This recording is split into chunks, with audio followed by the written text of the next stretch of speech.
Welcome back to She Who Heals podcast. This is episode 2, and I honestly can't believe we're already at episode 2, and I'm so excited for this episode. Before we do get started, I do just want to let you know that, kind of give a content warning. This is not going to be an easy conversation by any means, but I want to approach it as a big sis conversation. And for my woman listeners out there, just know I'm holding your hand while I'm having this discussion, and I would love to continue the conversation in the comments, whether you're watching on YouTube or listening on Spotify or Apple Podcast. So let's get into it. On that same note, I do want to say that what I'm talking about is honestly things that I've lived through, and I feel like so many women can relate. If you've ever been a girl, you can relate. And at the same time, it might hit a nerve. So that's why today's episode is going to be going deep. This episode is titled Who's Gonna Love Me? And we're going to get into reality TV, philosophy. We're going to get into generational trauma, religious culture. And I'm also going to get into what I'm reading that kind of led me into this discussion. Okay, so we're keeping it real, right? We know that sometimes from a young age, women, girls, sometimes before we can even read or write, are taught that romantic love is like the top most important thing that we can achieve in our lives. And with that, I'm going to hop into it. Make sure you grab your tea, get comfortable. If you're walking, lock in, and let's talk. Okay. Now, where are my reality TV girlies? Have you been locked into Secret Lives of Mormon Wives like I have on Hulu? Because that really led me to this discussion. If you've been locked in, then you know who Taylor Frankie Paul is. If not, then I'll go ahead and tell you. She is basically one of the main cast members on the show. She did some, scandalous things and came out about it on TikTok, and they got a show on Hulu. And from the jump of this show, there was drama with her and her baby daddy. She's really cool. She's beautiful. She's funny. But her story has been like really public and really painful, right? And the main thing that drew me to her was her just really dealing with her baby daddy. And I could see that her self-worth was in the trash because even her friends could see it. She, throughout the show, really portrayed that like she didn't feel like she was good enough for him or for any love, to be honest. And I feel like her story is kind of like what I want to pull on today. In particular, season 4, okay, episode 5, Taylor said something that just really stood out to me.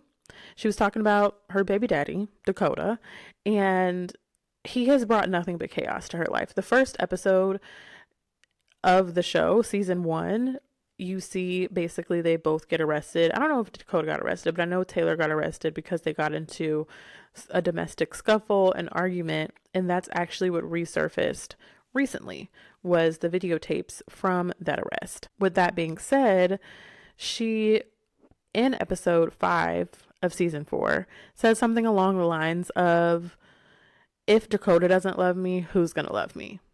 I'm paraphrasing, but my jaw dropped because I'm like, Taylor, girl, I saw her as like, let's just say it was my friend, it was your friend saying this about a man who has done nothing but created a mess in her life. You immediately roll your eyes, right? That's pretty much what I did for Taylor, but then I also was heartbroken for her because, when you sit with it, asking yourself who's gonna love me, like that is so deep and sad, and honestly it really speaks to that inner child that longs for love. The other thing that Taylor has talked about a lot on the show and been open about is her relationship or non-existent relationship with her biological father, and I feel like that relates a lot with her longing for love or wanting to be loved because her dad, the first man that was supposed to show up for her and love her unconditionally, didn't do that.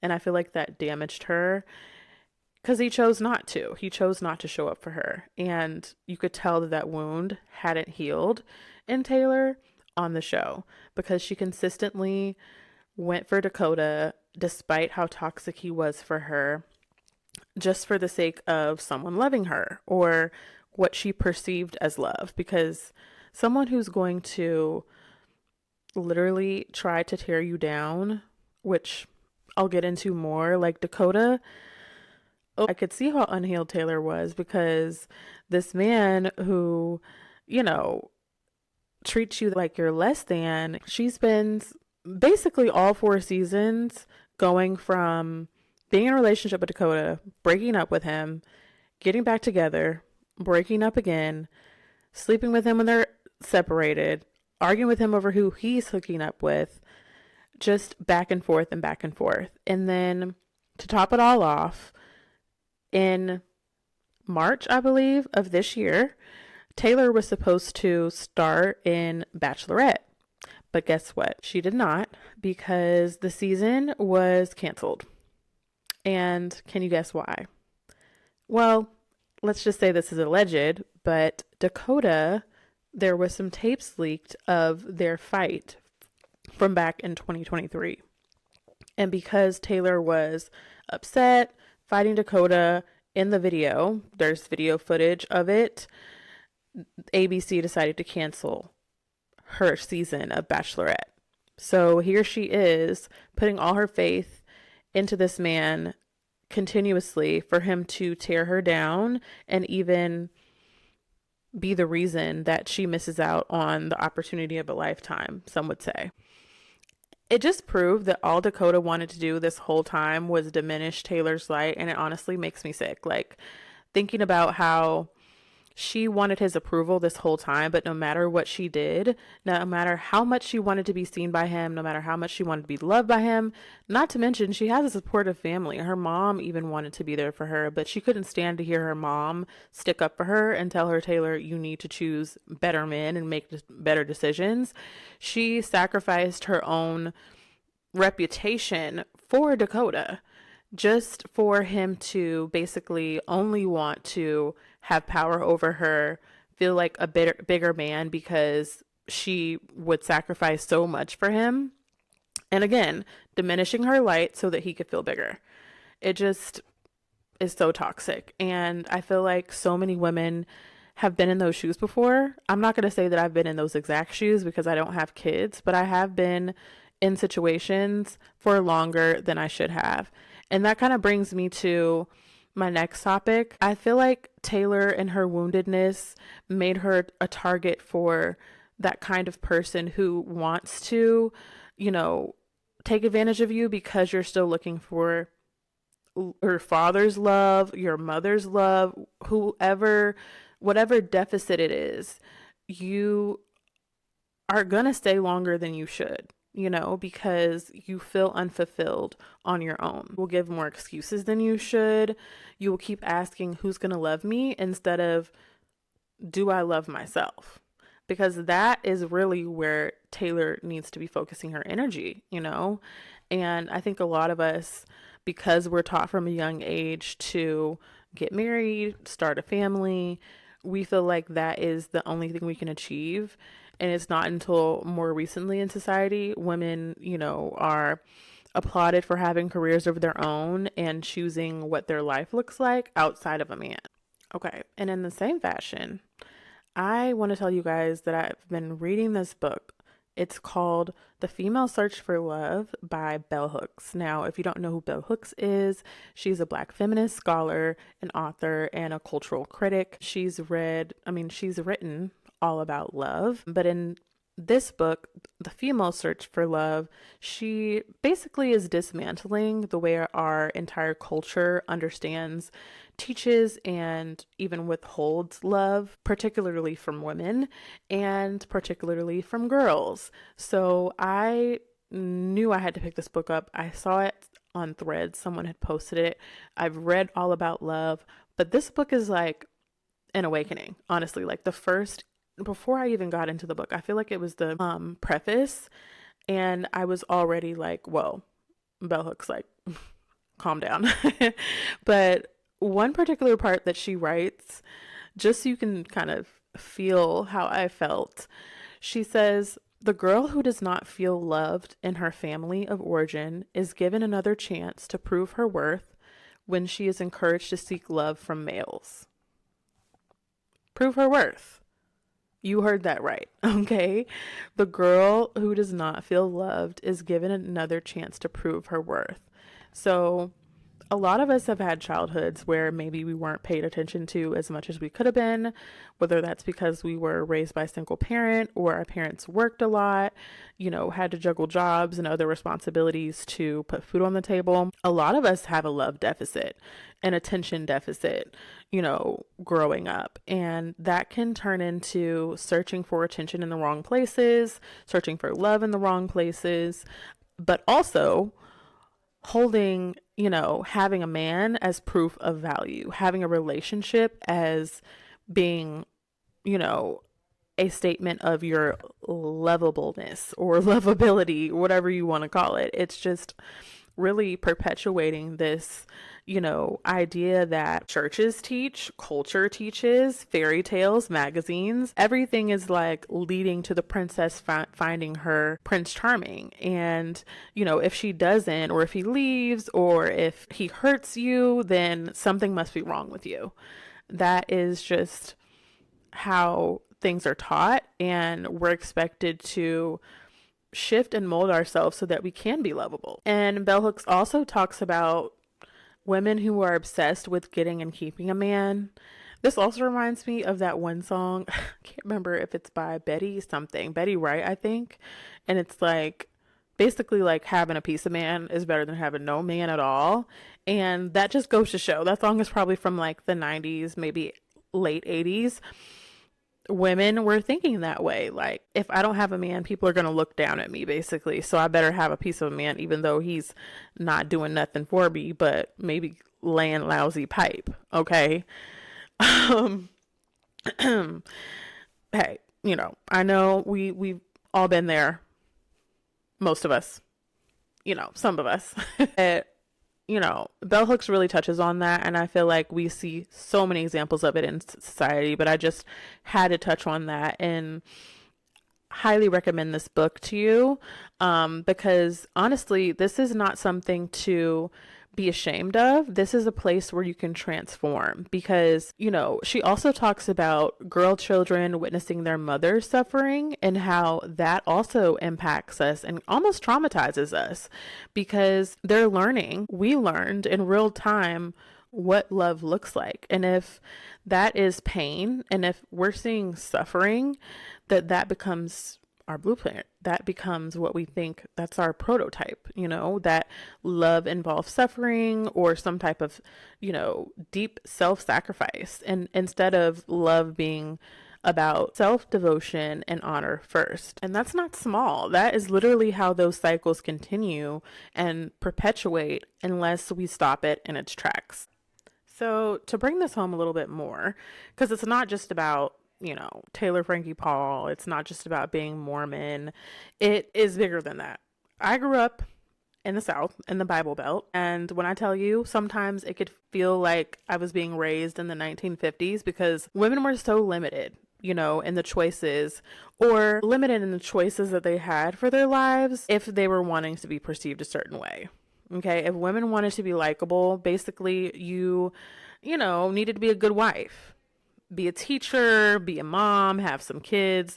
Your greatest asset is your femininity, what you can do for other people, your softness, and again, your ability to keep a man. And specifically in Black households, I found this to be interesting because it almost feels like a competition between women of who can get the best man, as if a man is a trophy. And, I understand where this comes from. It's like we have a history of scarcity and survival as Black people, and broken families, sometimes not by choice. But it continues to be perpetuated when we hold men as the prize, and we, see women who, especially in the churches, are extremely catty men, and who's sleeping with who's cheating on who's a faithful husband, who has the best husband, that kind of talk, rather than something more supportive of women, of women supporting each other and not being in competition with one another. And I feel like women also, again, speaking to wanting to have the perfect marriage and be perceived as a happy family, women get married young, and that's not just in Baptist or Mormon churches. It's evangelical, it's Southern women, and they do everything right. They follow the rules, they have the kids, they smile in the pictures, and then one day, right, when their frontal lobe is developed and they hit 25, because they're married at 19 and have 3 or 4 kids by the time they're 25, their frontal lobe develops and they realize, oh, this is not who I am. I have built my life around someone else and someone else's idea of what my life should be, right? And that's why I want to have this discussion, to help any woman who has felt lost, who has felt like her identity is wrapped up in what her family wanted her to be, especially my eldest daughters, right? Because we're born to people please. We're born to think about everyone else's emotions before ours. But I just love the idea of women choosing for themselves what they want their lives to look like instead of trying to go for what they think people want them to do. Because these situations when we just are following some sort of blueprint will most often not lead to happiness. Instead, you get into these relationships, you're young, you do everything for the man to have the happy family, and then the minute you have something of your own, if you do stay married, the man feels belittled. He feels less than in his manhood, because basically his power and success and happiness was dependent on you being subordinate, right? And that's even preached in a lot of religions. And that leads to women being small, feeling small. And a lot of men, what do they go do? They leak footage, Dakota, and they sabotage and they undermine you, and so it's just a cycle. And that's what your daughters see. That's how your sons see your husband treating you. And I'm sorry, this is extremely heteronormative, this discussion, but please understand this also goes for homosexual couples or gay couples. Why would I say homosexual? That's weird. I'm gay myself. Obviously. So this is not just for straight people, right? Like this can be for any woman, because even if you are lesbian, bi, trans, whatever it may be, you may have been raised and likely were raised by straight people. So you still were privy to these types of dynamics and how they can leak into your psyche and, be a part of a subconscious programming for what you feel like your life should be. Okay. But the main thing that I want to say in this conversation, before we get into our journal prompts and our affirmations, is that we do still have hope as women. We still have the ability to heal our wounds. I think it's the most radical thing we can do as women. I think a woman who is raised to believe that romantic love is her highest calling is a woman who can find so much love when she finally turns inward and turns to look at herself. To do the work of understanding those wounds is not easy, because you have to look in the mirror. You have to address the, your part in the relationship that failed, in the baby daddy situation that's toxic. That's not always easy, but you grieve the love that you didn't get as a little girl. That's one way to start. Instead of spending the rest of your life chasing it in wrong places or overlooking that wound and then wondering why you end up in relationships that don't serve you. Because when you do heal those wounds, especially abandonment wounds, you stop attracting people who abandon you. And when you stop needing a partner to prove your worth, you stop staying in situations that also take away your dignity. But when you fill your own cup with self-love, knowledge, community, rest, joy, A partner becomes someone who adds to your life instead of becoming someone who's a necessity. And you already know what you're worth when that person walks into your life, so you're less likely to put up with BS. Okay? That's why finding yourself is so important. Not only did I find this in Taylor Frankie Paul, I could name so many examples. I saw another one of the cast members on TikTok yesterday literally saying how, oh, I'm just getting back to finding myself. She's 25, mind you, married at 19, had her first kid at 20. She just was on Dancing with the Stars. And now, after turmoil in her relationship because her man's having an identity crisis because he's now a stay-at-home dad, she's realizing that she doesn't even know who she is because she didn't take the time to discover that and explore that before she put a romantic partner on a pedestal or put marriage on a pedestal. Like, and that pressure to get married and have kids, especially in religious communities. But when you put yourself first, you will know how to set boundaries. You'll know how to only accept what you deserve. You'll know how to walk away from someone who doesn't serve you or leaks footage of your pain, how Dakota did Taylor, for example, because you're not looking for that validation anymore.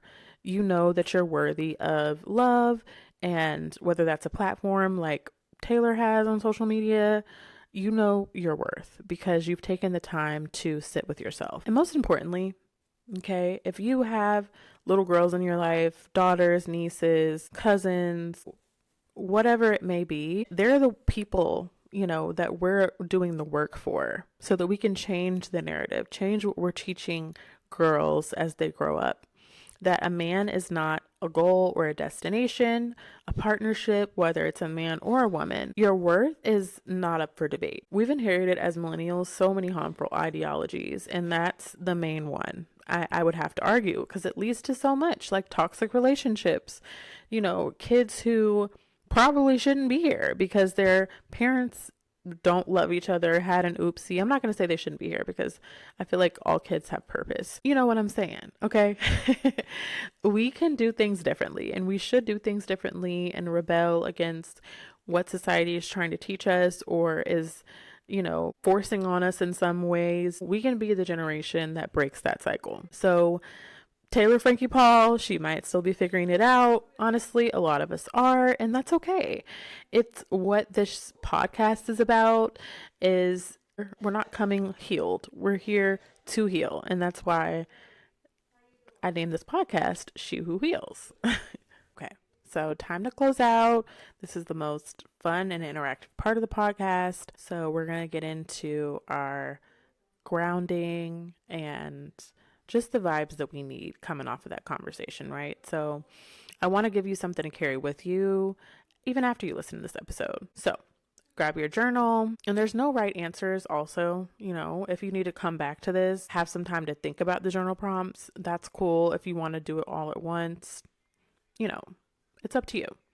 I'm going to give you 3 journal prompts. There's going to be 5 affirmations, and then we're also going to have a self-love ritual. Okay, you already know we're doing all the things over here on She Who Heals. You can always expect that. Something to take with you, something to help you heal, and not just me talking for 30 minutes. Take a moment, get into a space where you're ready to dive into this conversation with yourself and this work with yourself. And just know I'm proud of you. Prompt number 1. Where did you first learn what love looks like? Was it tender? Was it complicated? Was it conditional? How has the earliest lesson shaped the way you have loved or accepted love in your adult relationships?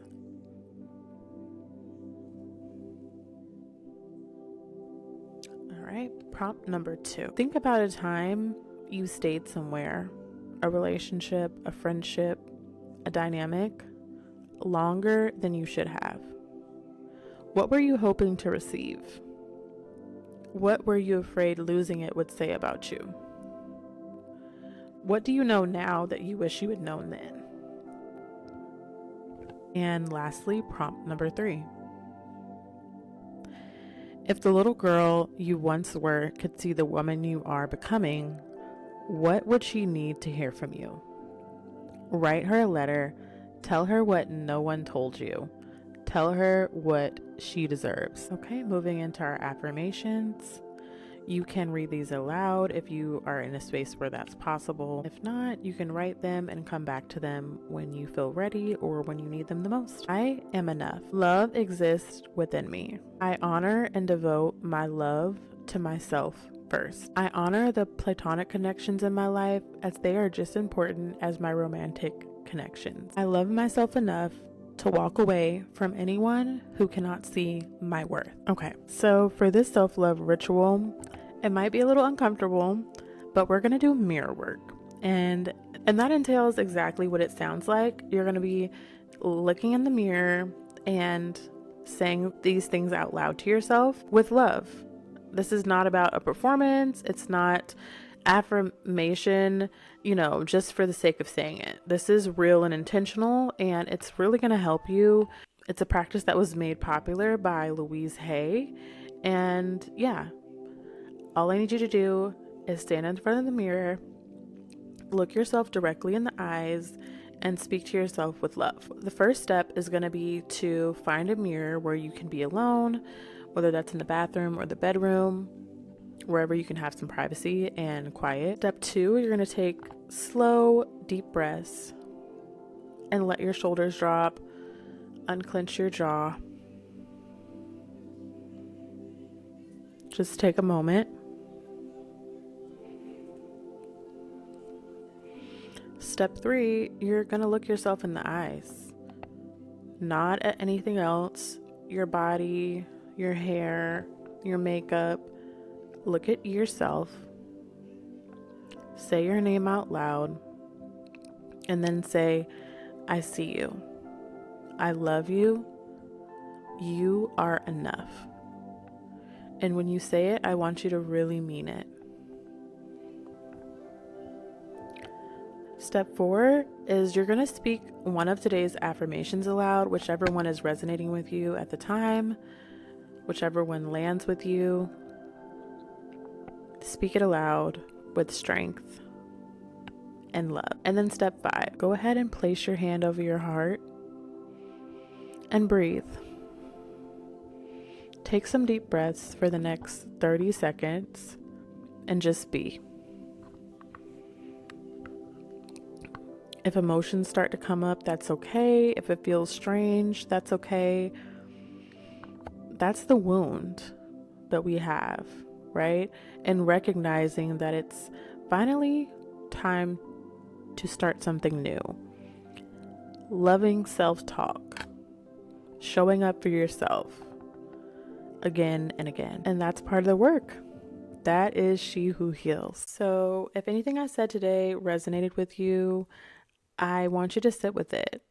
And if that's journaling, you could share it with a friend and discuss it with them. Also, if you're reading The Female Search for Love by Bell Hooks, I'd love to know what is really hitting home for you and just chat about it in the comments. Find me on Substack as well, because I'm going to have this posted, especially if you want to come back to the ritual, the journal prompts, or the affirmations. Those will be hosted there on my Substack, which you can find the link to in my YouTube description, as well as on my podcast pages. So yeah, before I go, that is what I'm currently reading, along with a Frida McFadden book called The Housemaid is Watching. If you are in the Housemaid series of Frida McFadden, we can also chat about that in the comments, because I love to read fiction. I don't know. I feel like it's a battle between fiction and nonfiction right now for me. And that's perfect because I love to have 2 books in rotation at a time. And then I'm finished with the newest season of Secret Lives of Mormon Wives, but I would love to talk about it more in the comments. I'm also on Threads. I've been discussing a little bit there, and I'm always going to be talking about something. So make sure you find me on my socials, Kelly Donnette on YouTube, and Divine Feminine Co. pretty much everywhere else. I'll make sure it's linked below. I want to thank you guys for tuning into this episode. It really was a fun one for me and just really organic because of what I've been reading and watching. And I felt like there were some topics that were perfect to touch on. But that's it for this episode. And just remember, we're all becoming something. Thank you for being here while I'm becoming too. Peace.